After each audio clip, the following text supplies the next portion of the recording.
ധാരാളം omega-3 അടങ്ങിയ fatty fish. അതിൽ ഏതാണ്? നമ്പർ 1 ഡെഫിനറ്റ്ലി സാമൺ ആണ്. പക്ഷേ സാമണിൻ്റെ ഒരു ബുദ്ധിമുട്ടെന്ന് വെച്ചാൽ നമുക്ക് ഈസിലി അവൈലബിൾ അല്ല. അത് പസഫിക് ഓഷ്യനിലാണ് ഉള്ളത്. മാത്രമല്ല അത് ഭയങ്കര എക്സ്പെൻസീവ് ആണ് ഇവിടെ അവൈലബിൾ ആണെങ്കിൽ തന്നെ.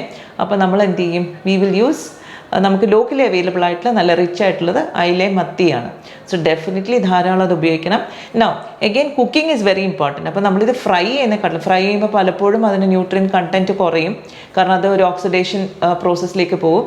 അതുകൊണ്ട് കഴിയുന്നത് നമ്മൾ കറി വെച്ച് കഴിക്കുക. ഞാൻ പലപ്പോഴും പറയുന്നൊരു പ്രിപ്പറേഷൻ, വാഴയിലയിൽ പൊതിഞ്ഞ് അതൊന്ന് സ്റ്റീം ചെയ്തിട്ട് ചെറുതായിട്ടൊന്ന് ഓയിലൊക്കെ അപ്ലൈ ചെയ്താൽ will get the taste of oil as well. അപ്പോൾ അങ്ങനെ ഒരു പ്രിപ്പറേഷൻ നമുക്ക് ചെയ്യാം.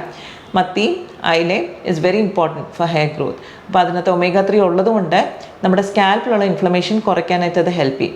അപ്പോൾ പലപ്പോഴും നമുക്കറിയാം, നമുക്കൊരു ഇൻഫ്ലമേറ്ററി പ്രോസസ്സ് ഉണ്ടെങ്കിൽ നമ്മുടെ സ്കാൽപ്പ് ഹെയർ ഫോളിക്കിളിൽ ഇൻഫ്ലമേഷൻ ഉണ്ടെങ്കിൽ അത് മുടി കൊഴിഞ്ഞു പോകും, അല്ലേ, റൂട്ടോടെ ഇളകിപ്പോവും. അപ്പോൾ ആ ഇൻഫ്ലമേഷൻ പ്രിവെൻറ്റ് ചെയ്യാനായിട്ട് ഈ omega-3 ഫാറ്റി ആസിഡ്സ് വളരെ നല്ലതാണ്. ഇനി വെജിറ്റേറിയൻസ് ആണെങ്കിൽ തീർച്ചയായിട്ടും ഫ്ലാക്സ് സീഡ്സ് ധാരാളം യൂസ് ചെയ്യാം. ബിക്കോസ് ഫ്ലാക്സ് സീഡ്സിനകത്തും ധാരാളം ഒമേഗ അടങ്ങിയിരിക്കുന്നു. അപ്പോൾ ഫ്ലാക്സ് സീഡ് നമുക്ക് എങ്ങനെ യൂസ് ചെയ്യാം? നമുക്ക് ഡ്രൈ റോസ്റ്റ് ചെയ്തിട്ട് പൗഡർ ചെയ്ത് വെച്ച് നമുക്കത് ഫുഡിൻ്റെ കൂട്ടത്തിൽ ആഡ് ചെയ്യാം.